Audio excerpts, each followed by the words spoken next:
Hola, en esta clase vamos a estudiar más técnicas de integración y vamos a comenzar con un problema que nos va a conducir, bueno, a un método nuevo para calcular primitivas. El problema es muy conocido, es el cálculo del área de un círculo de radio R. Entonces, empezamos por describir un poquito ese círculo o, en todo caso, por describir a su borde, a la circunferencia. Y para eso vamos a considerar que los puntos de la circunferencia tienen coordenadas x, y. Acá en la horizontal podemos imaginarnos a la x y en la vertical este segmento representa a la y. En el primer cuadrante no nos preocupamos por el signo, así que sencillamente la longitud de los segmentos coincide con las coordenadas x e y.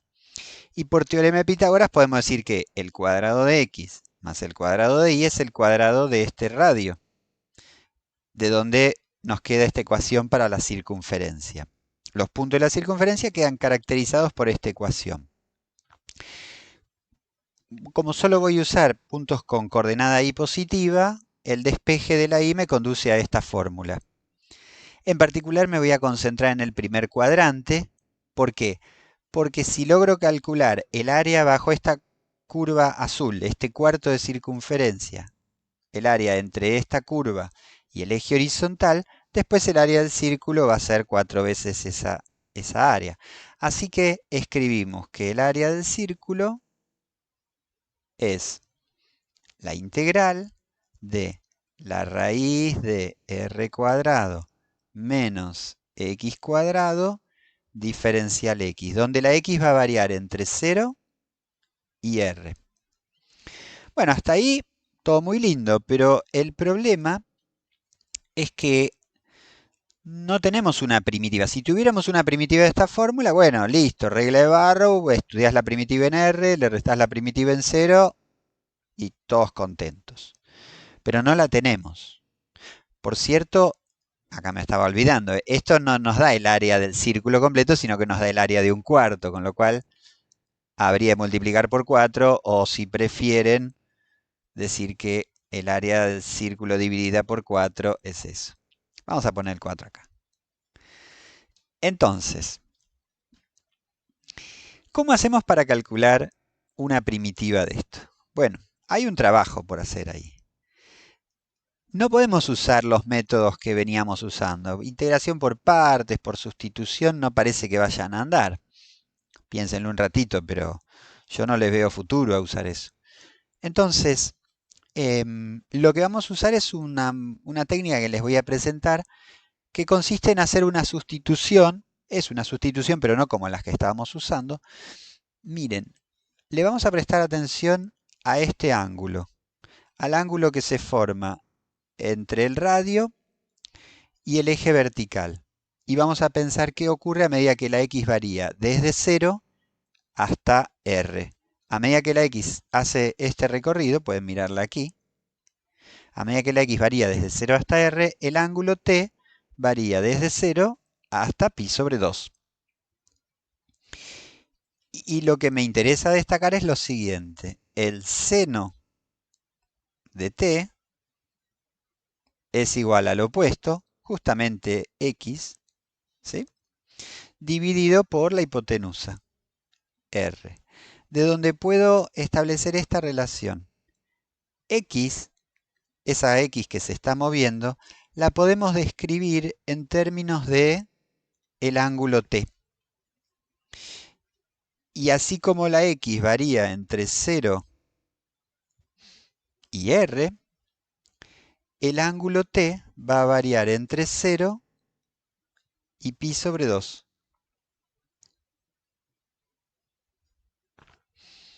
Entonces, tal vez, si en lugar de mirar la variación de la x, miramos la variación de t, podamos resolver este problema. A ver, ¿cómo seguiría la cosa? Bueno, vamos a desarrollar un poco las cuentas como hicimos con las sustituciones anteriores. Miren.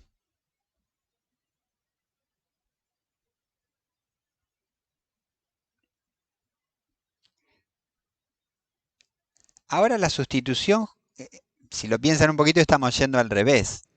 Porque antes nosotros tomábamos toda una función más complicada y la llamábamos u. Y ahora una variable x la hacemos depender a través de una función de una nueva variable t. No quiero ponerme demasiado exquisito con esto. Si quieren después piénsenlo un ratito, es una variante de siempre la regla de la cadena que estamos usando. Entonces, en este caso, ¿cómo sería? R cuadrado menos, donde dice x cuadrado, ¿qué va? R cuadrado seno cuadrado de t. Raíz. Pero claro, ahora dice diferencial x. ¿Qué tendríamos que poner? Diferencial x es la derivada con respecto a t. Lo tengo que hacer ahora. Entonces me va a quedar r coseno de t diferencial t. Entonces en el lugar del diferencial x voy a escribir r coseno de t diferencial t. Noten que acá no estoy poniendo los extremos de integración, los dejo para el final. Ahora me concentro simplemente en obtener una primitiva. Bueno, a ver, hagamos algunas cuentitas auxiliares. R cuadrado menos R cuadrado seno cuadrado de t lo voy a escribir como R cuadrado por 1 menos seno cuadrado de t. Y si recuerdan la equivalencia trigonométrica, seno cuadrado de t más coseno cuadrado de t igual a 1, podemos decir que 1 menos seno cuadrado de t, entonces es coseno cuadrado de t. Con lo cual, esta integral la voy a escribir como la raíz de r cuadrado coseno cuadrado de t. Todo por r coseno de t diferencial t. Bueno, acá entonces ponemos un alambrado para que no se nos mezclen los cálculos auxiliares. Y vamos a decir que esto es la integral. Atención, aclaro que lo que voy a hacer ahora puede hacerse, miren, raíz de r cuadrado coseno cuadrado le escribo como r coseno de t, r coseno de t. ¿Por qué lo puedo hacer esto? Y olvidarme del módulo. Vamos a poner acá una llamadita por esto. Porque t no está en cualquier lado, sino que t está variando entre 0 y pi sobre 2. Y entonces el coseno para esos valores va a resultar positivo o 0. Y por lo tanto no hay que temer ningún problema con el módulo. Entonces, nos queda, bueno, r cuadrado lo escribo afuera del signo de integral. Nos queda pendiente entonces calcular la integral del coseno cuadrado de t. Esta es la tarea que tenemos por delante. Esta integral la vamos a hacer aparte, considerando la siguiente equivalencia trigonométrica. Coseno de alfa más beta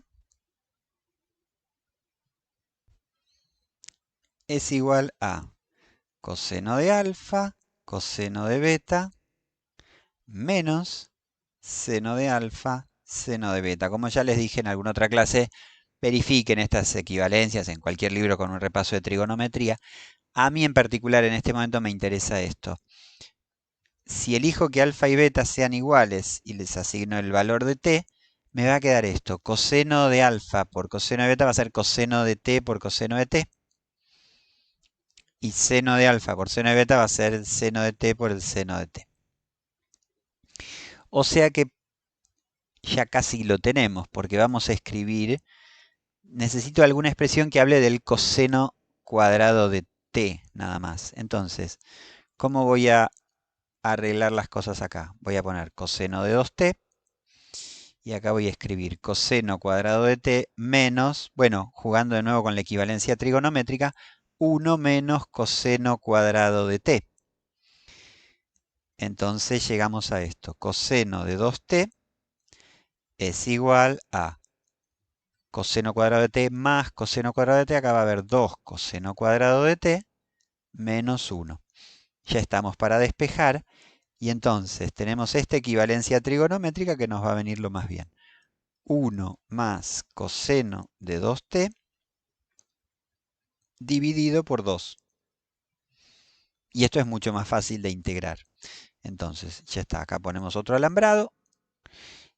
Y el problema que teníamos se reduce a esto. Integrar 1 más coseno de 2t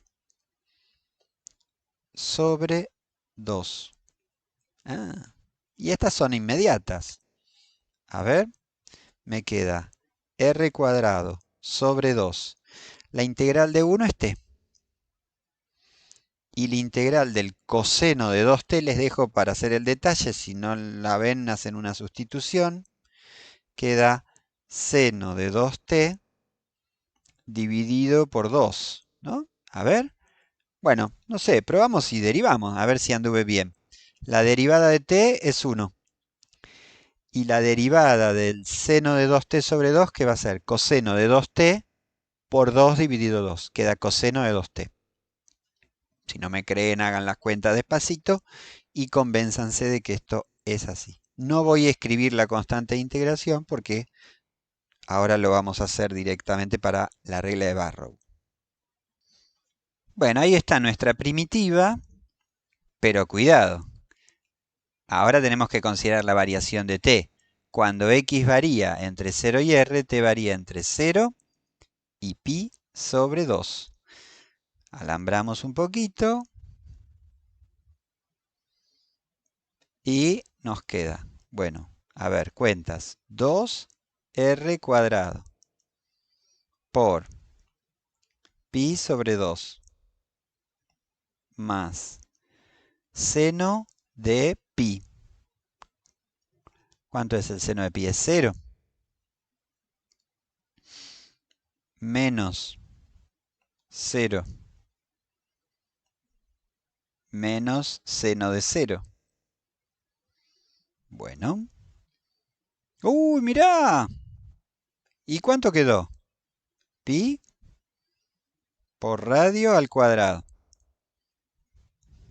Menos mal. Bueno, ahí está. Así que ahí tenemos la sustitución trigonométrica, como se les dice. Bueno, acá dejo anotado un resumen de lo que acabamos de hacer y algunas variantes con que podrían encontrarse. La que hicimos recién consiste en sustituir x por la función seno para un a constante positivo. Noten las restricciones, ¿no? Nosotros lo habíamos hecho variar entre 0 y pi sobre 2. Podría ampliarse hasta menos pi sobre 2 y pi sobre 2, pero si reflexionan un poco, ese es el rango de valores en el que la función seno va a ser biyectiva y entonces este cambio de variables va a andar bien. Van a necesitar realizar usar esta equivalencia trigonométrica para salir adelante. Algunas variantes que se podrían encontrar y que les pido que las exploren, que traten de calcular las primitivas de estas expresiones, van a requerir usar la tangente. Acá dejé anotado el dominio adecuado. Y en este último caso usar la secante. Así que, bueno, eso queda para ustedes como ejercicio resolver el cálculo de estas últimas dos primitivas. Muy bien. Voy a plantear ahora el siguiente problema. Dadas dos curvas en el plano, que responden a ciertas ecuaciones, bueno, si esas curvas delimitan una región del plano, nos interesaría calcular el área de esa región. En este caso tenemos esta región sombreada que delimitan una recta y una parábola. ¿Cómo se hace para calcular el área de esa región? Bueno, podríamos plantear lo siguiente. En principio buscamos las intersecciones. Acá se podrían sacar a ojo, pero como para dejar en claro cómo puede hacerse eso, buscamos los puntos que tienen igual coordenada y. Pero para que eso ocurra, x tiene que ser igual a menos x cuadrado más 4x, de donde deducimos que, bueno, puedo pasar la x cuadrado sumando y me va a quedar x cuadrado más x menos 4x menos 3x igual a 0. Y entonces factorizando puedo deducir que x vale 0 o vale 3. Bueno, entonces los puntos de intersección son cuando x vale 3, la correspondiente y es 3, lo pueden verificar en cualquiera de las dos fórmulas. Y cuando x vale 0, y vale 0, también se puede verificar en cualquiera de las dos fórmulas. Esas son las intersecciones entonces. Bien. Y entonces para calcular el área de la región sombreada, un argumento posible sería decir, bueno, mira, vamos a hacer así. Vamos a integrar desde 0 hasta 3 a, bueno, menos x cuadrado más 4x. Ahora, el problema es que si integro esto, estaría contando el área bajo la curva y también se me estaría colando esta región, que realmente no querría contar. Entonces, a esa integral, que estaría contando de más, porque estaría también contando la región punteadita en rojo, le vamos a restar el área bajo la curva de ecuación y igual a x. O sea, le restamos esto. Y usando propiedades del integral, vamos a poner ya, área es igual a esto. Usando propiedades del integral lo podemos escribir como integral desde 0 hasta 3 de menos x cuadrado más 4x menos x, o sea, la resta entre las funciones. Vamos a llamarle funciones, vamos a decir que, bueno, a ver, podríamos escribir f de x es igual a menos x cuadrado más 4x y g de x es x. Entonces, fíjense como el área de la región sombreada es la resta entre las fórmulas de la función f y g integrada. La función cuyo gráfico está por arriba va primero, f de x menos g de x. Techo menos piso, como dicen por ahí. Bueno, y lo que queda para hacer es una cuenta. Hagamos la cuenta. Tendríamos la integral desde 0 hasta 3 de menos x cuadrado más 4x menos 1x. Esto hay que integrarlo.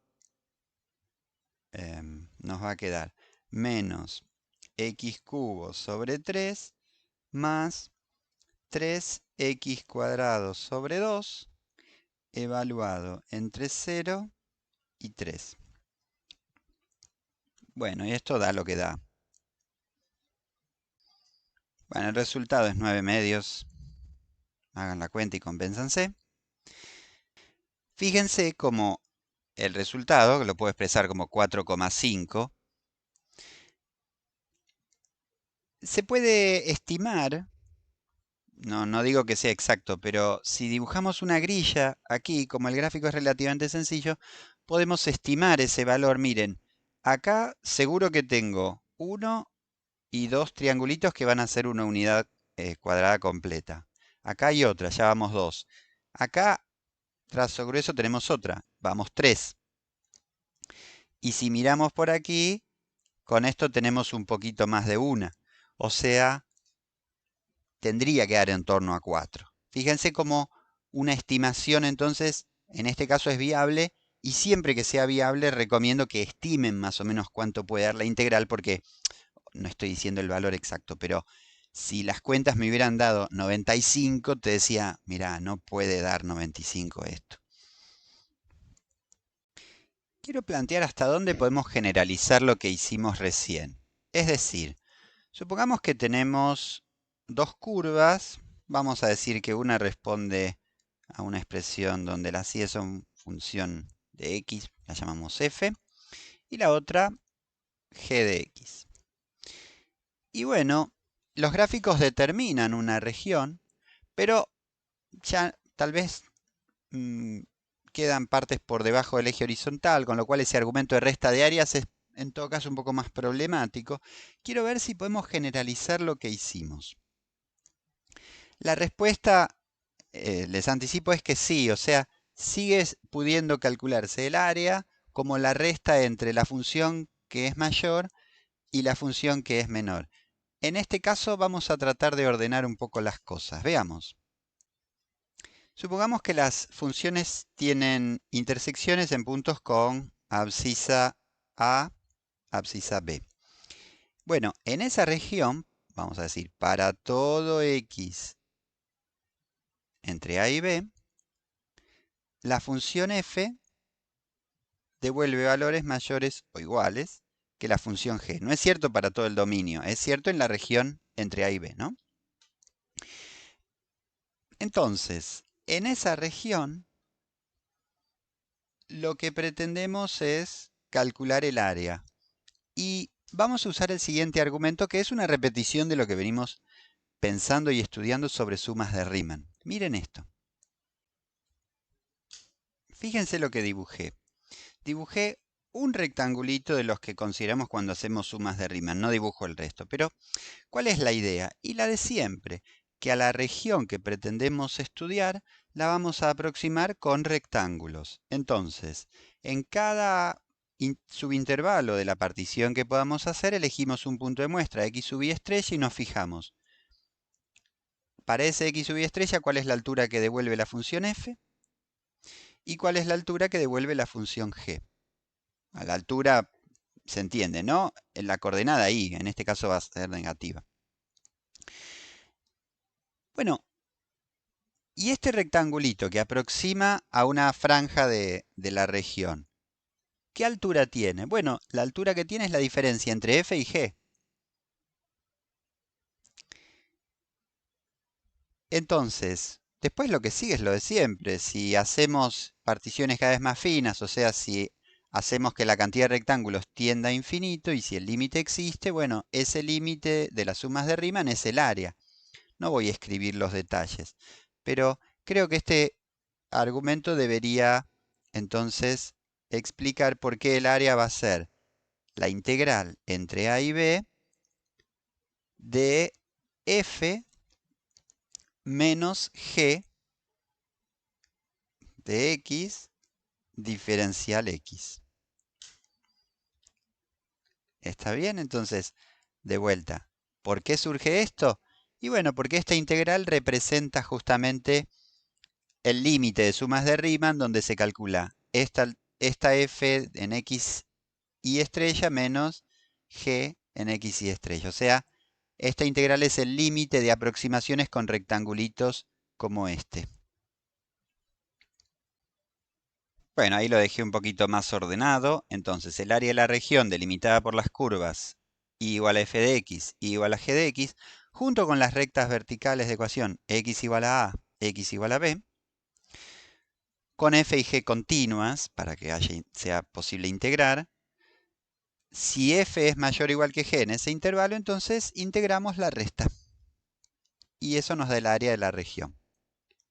Bueno, el planteo es el siguiente. Vamos a tratar de calcular el área de la región delimitada por el gráfico de un ciclo de la función seno y el eje horizontal. A este eje horizontal, si quieren, lo podemos ver como la función g de x igual a 0.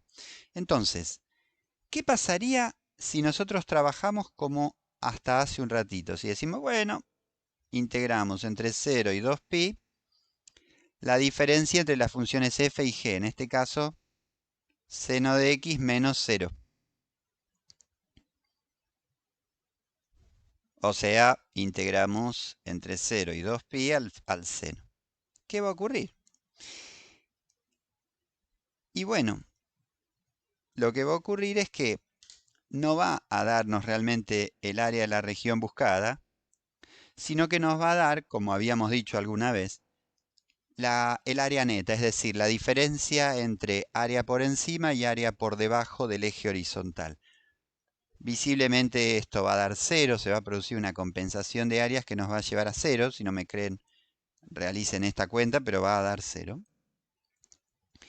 Y no nos sirve, porque nosotros lo que pretendemos es calcular el área de la región sombreada, independientemente de que sean regiones por debajo o por encima del eje horizontal. Nuestro interés es conocer el área de esta región, más allá de donde se ubique. Entonces, esta cuenta, así como está planteada, no nos sirve. ¿Qué es lo que hay que hacer? Bueno, considerar valor absoluto. Miren, lo vamos a plantear de esta manera. Vamos a decir que el área es la integral desde 0 hasta pi, sería la integral de seno de x menos 0.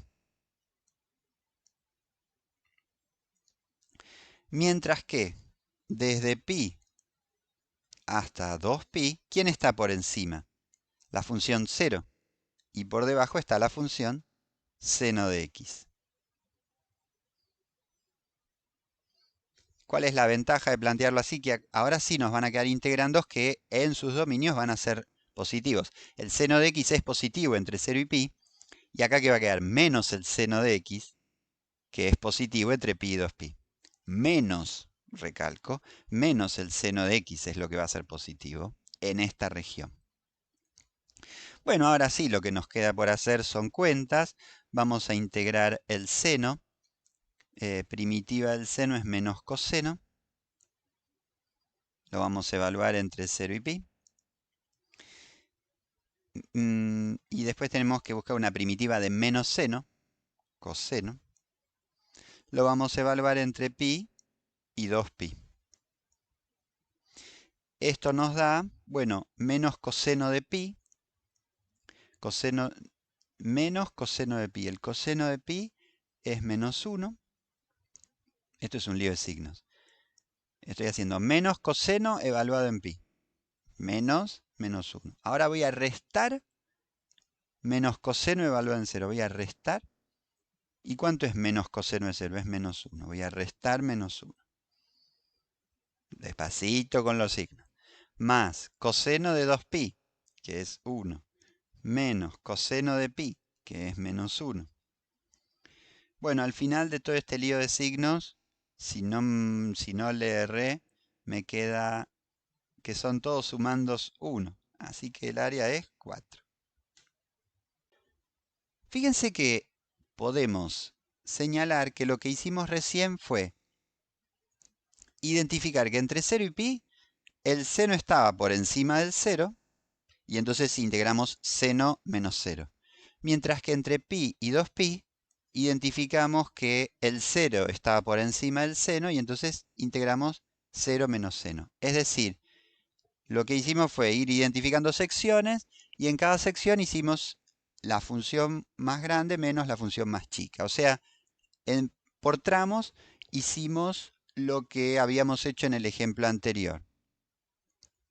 Una alternativa a eso sería escribir la integral desde 0 hasta 2pi del módulo.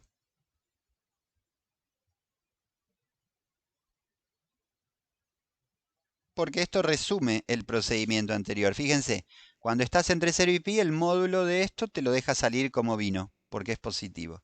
Y cuando estás entre pi y 2pi, el módulo toma esta expresión que es negativa y le mete un cambio de signo. Así que esto último que escribo resume el procedimiento anterior. Lo vamos a dejar asentado en una generalización. Bueno, ahí tenemos nuestra generalización entonces. La región delimitada por curvas i igual a f de x e i igual a g de x, junto con las rectas verticales que pasan por A y por B, con f y g continuas para que se puedan integrar, en la versión general que hacemos, integramos el módulo. Igual esta expresión tampoco es del todo operativa. ¿En qué sentido? En que resume lo que hicimos recién, pero si después concretamente para un par de funciones tenés que realizar la integral, justamente lo que vas a necesitar es, para calcular ese módulo, identificar las regiones y decir, bueno, cuando f es mayor que g, el módulo se abre de una manera, cuando f es menor que g, el módulo se abre con un cambio de signo. O sea, hay que siempre identificar regiones y ver quién corresponde poner sumando y a quién corresponde poner restando. Así que bueno, ahí tenemos entonces resumido el método para el cálculo de áreas. Voy a plantear el siguiente problema. Imaginemos que tenemos un registro de temperatura, tenemos un termómetro en algún ambiente, y bueno, y a lo largo del día, marqué de a 3 horas, pues si no, no entraba, digamos que a lo largo del día se va produciendo un registro. Yo me imagino que la temperatura desciende hasta que amanece y ahí empieza a subir, alcanza algún valor máximo en torno a la tardecita y después vuelve a decaer, algo así. Ahí tenemos la medición de temperatura que arroja un termómetro, podemos imaginarla como algo de tiempo continuo, ¿no? Ahora, si uno dice, ¿y cuál fue el valor promedio de la temperatura o el valor medio, como prefieran? Y acá aparece una dificultad porque el promedio aritmético, el que aprendimos a hacer, no sé, para promediar unas notas, por ejemplo, tiene una cantidad finita de términos. Vos decís, ¿cuál es el promedio de 1, 2 y 3? Y sumamos y dividimos por la cantidad de términos y bueno, y da lo que da. Ahora, ¿se puede hacer esto con una cantidad infinita de valores? Porque lo que tenemos aquí es una colección infinita de puntos. Entonces, no tiene mucho sentido decir, bueno, suma todos los valores de temperatura y dividilos. No puedo sumarlos todos porque son infinitos. Entonces, ¿qué podemos inventar que de alguna manera refleje esta idea que ya traemos de hace mucho tiempo del valor medio de una colección de datos? A ver. En primer lugar, lo que podríamos decir es, mira, los datos, la cantidad de valor de temperatura que podrías medir es infinita, pero al final uno solo puede registrar una cantidad finita de valores. Entonces, lo que podemos hacer es decir, mira, vamos a hacer esto. Partamos al día en subintervalos. Armamos una partición, yo elijo cortar en 6, 12, 18, bueno, y los bordes son 0 y 24. Midamos qué pasa en los puntos medios. Este se va a llamar T sub 1 estrella. Este se va a llamar T sub 2 estrella. T sub 3 estrella. T sub 4 estrella.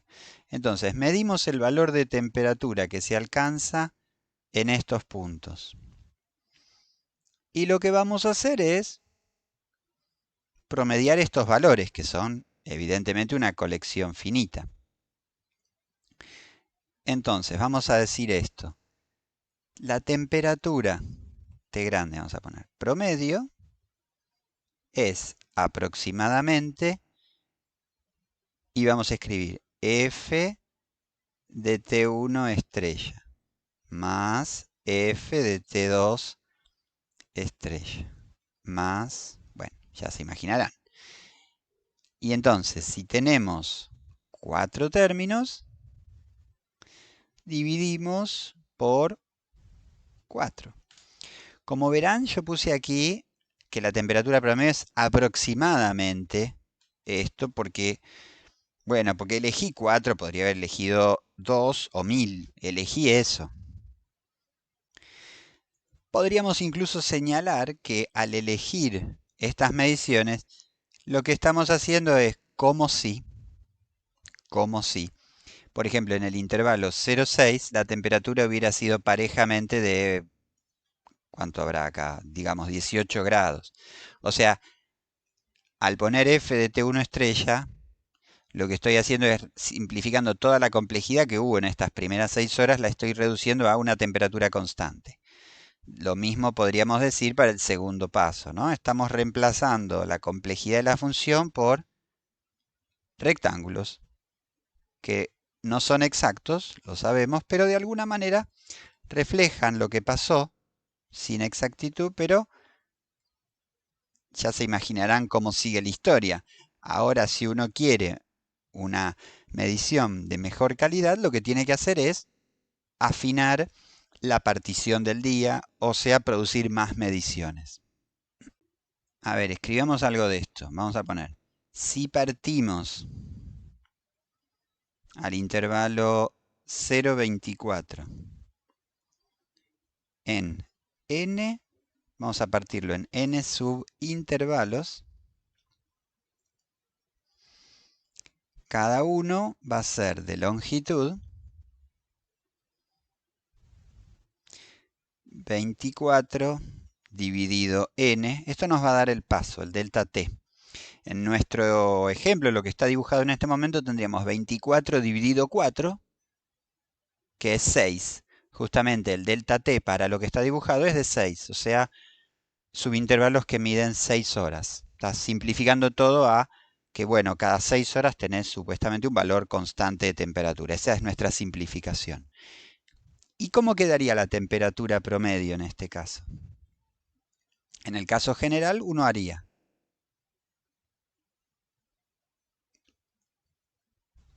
f del tiempo 1. Acá no lo escribí, pero con f me refiero a la función que pone en relación a los tiempos y las temperaturas, ¿no? Se me había pasado a escribir antes.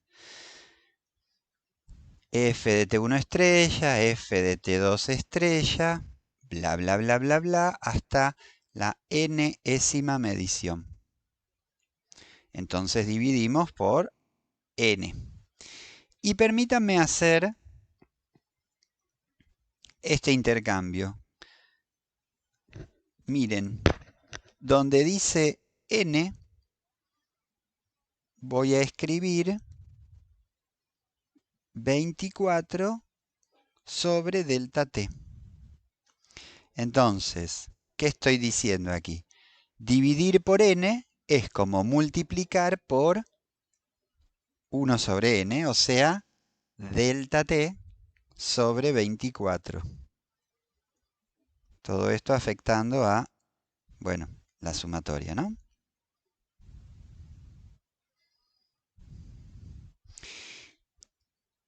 Pic, pic, pic.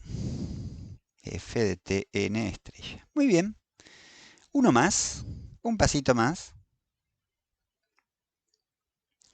Permítame escribir esto así. F de T1 estrella por delta T más F de T2 estrella por delta T. Mientras yo hablo y escribo, ustedes ya sospecho que estarán imaginándose de qué estoy hablando ahora. Esto ya lo recorrimos alguna vez. Este cuenterío es una suma de Riemann. Entonces, lo que tengo acá es que este valor promedio que estamos aproximando puede pensarse como una suma de Riemann, o sea, la función evaluada en puntos de muestra por la longitud del intervalo, con el agregado de que se divide por la longitud del intervalo, en este caso un intervalo de longitud 24. Entonces podríamos decir que, atención, si n tiende a infinito, ¿a dónde va a parar esto? A 1 sobre 24, el 24 queda ahí dividiendo, y lo que hay arriba en el numerador va tendiendo, asumimos que f es integrable, ¿no? Va tendiendo a la integral. ¿Y esto qué es? La integral, eso no es ni más ni menos que la integral que va desde 0 hasta 24 de la función f.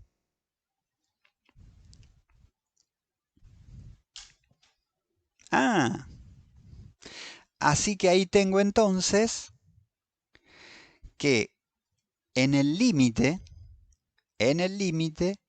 la temperatura promedio puede expresarse como una integral, la integral de la misma función dividida por la longitud del intervalo. Y esa va a ser nuestra notación y nuestra definición, mejor dicho, para lo que es el promedio de una función en un intervalo.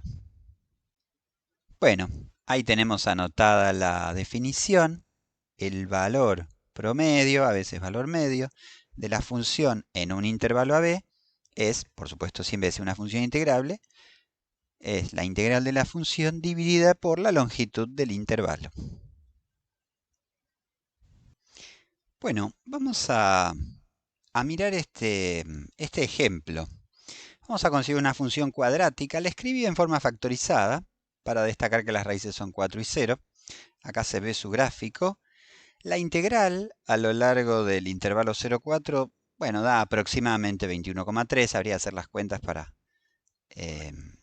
obtener el resultado exacto, pero simplemente para ilustrar las ideas que estamos pensando, el promedio que sería la integral dividida por la longitud del intervalo, en este caso dividida por 4. Ahí está entonces el valor promedio de la función en el intervalo 0,4. Y ahora quiero destacar algunas cositas. Miren, podemos ir eligiendo puntos del dominio, siempre entre 0 y 4, y generando lo siguiente. Vamos a generar un puntito C, f de C, es decir, para un puntito del dominio calculamos la imagen, por ejemplo, acá tendríamos 3 y f de 3 que da 6, y construimos un rectángulo con base a lo largo de todo el dominio, y la altura es precisamente f de C. ¿Y qué es lo que me interesa destacar de aquí? Que ese rectángulo puede hacerse de igual área que la contenida bajo el arco de parábola. Fíjense que entre 0 y 4, esto que estoy diciendo tiene sentido para funciones positivas, ¿no? Pero bajo el arco de parábola entre 0 y 4, el área es 21,3. Y lo notable, lo que yo quiero destacar de todo esto es que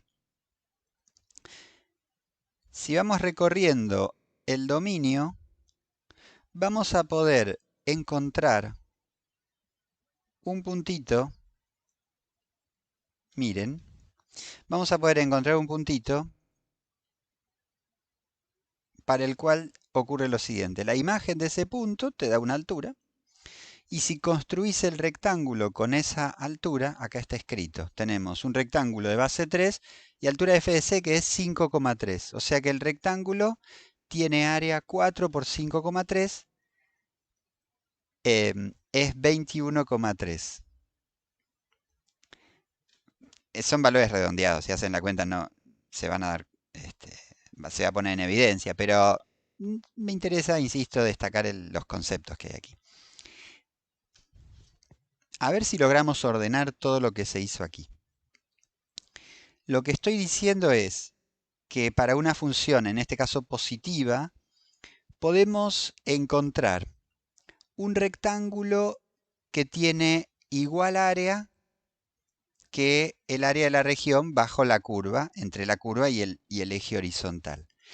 Y más aún, ese rectángulo va a tener una altura que es la imagen de algún puntito del dominio. O sea, para algún C en el dominio, la imagen nos va a dar la altura del rectángulo equivalente. O sea, este rectángulo tiene igual área que la que hay bajo el arco de parábola.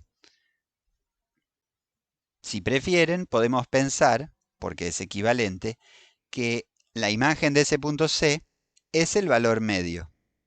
¿Está bien? Fíjense que podríamos despejar aquí. La imagen de C, 5,3, se puede despejar como 21,3 dividido 4, o sea, el valor medio de la función. Muchas maneras de leer esto entonces, muchas interpretaciones posibles, pero ahí tenemos entonces un rectángulo equivalente.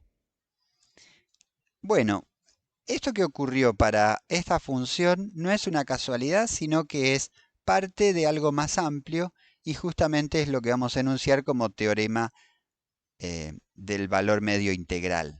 Quiero destacar que es el valor integral, teorema del valor medio integral, para no confundir con lo que veníamos conversando previamente.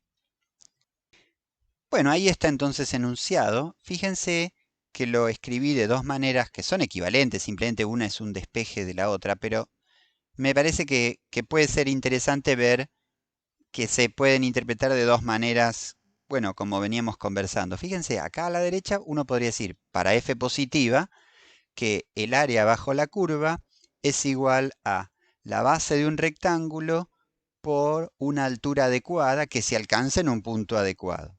O sea, sería la versión de el área bajo la curva tiene un rectángulo equivalente. En cambio acá lo que podríamos decir es el valor promedio de la función, que es todo esto miembro de la derecha, se realiza en algún puntito del dominio de la función. O sea, la función evaluada en algún punto de su dominio alcanza el valor promedio. Dos maneras de pensarlo, usen la que quieran. Y lo que vamos a hacer, porque me parece que nos va a aportar un buen recorrido por muchas cosas que estudiamos, es una demostración de este teorema. Bueno, miren, imaginemos entonces una función continua cualquiera. Entonces, nosotros ya sabemos que una función continua en un intervalo cerrado y acotado realiza extremos. Y los vamos a escribir de esta manera. Vamos a decir que existe un m entre a y b tal que f de m, perdón, permítame escribirlo como x sub m, tal que x sub m es el valor mínimo. O sea, en el dibujito sería x sub m, a ver, debe andar por aquí, ¿no? Para x sub m se alcanza el valor mínimo, lo vamos a llamar m. De manera análoga, para x sub m grande se alcanza un valor máximo. Entonces podríamos decir, existe x sub m de manera tal que la imagen de x sub m es un número m menor o igual que cualquier otro valor que alcance la función, ¿no? De manera similar escribimos que existe un x sub m grande para el cual la imagen, la llamamos m grande, es mayor o igual que la imagen de cualquier otro x del dominio. Bueno, entonces podemos decir esto. Podemos decir que para todo x en el dominio vale esta desigualdad y es m es menor o igual que f de x, que es menor o igual que m grande. Simplemente estoy copiando las dos anteriores.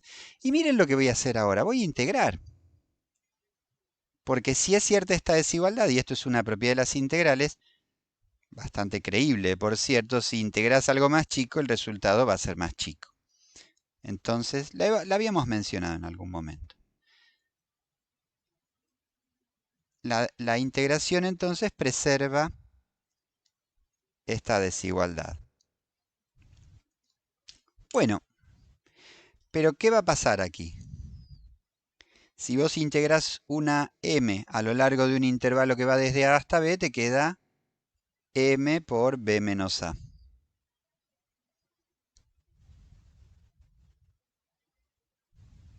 Mientras que si integras una m grande, te queda m grande por b menos a. ¿Está bien? En este caso, si quieren seguir jugando con los rectángulos, imaginando que m es positivo, bueno, esto sería la integral. Si lo graficaste, va a quedar un rectángulo de altura m y base b menos a. Así que bueno, una manera de verlo. Sea como fuere, podemos llegar a lo siguiente. Bueno, multiplico por 1 sobre b menos a, que es positivo, y entonces me mantiene el sentido de la desigualdad. Y llegamos a una desigualdad con la que liquidamos el teorema. ¿Por qué? Porque acá tenemos que esta cuenta, que no es ni más ni menos que el valor medio, es un valor que está entre m chica y m grande. O sea, dicho de otro modo, existe entre m grande y m chica el valor de f promedio.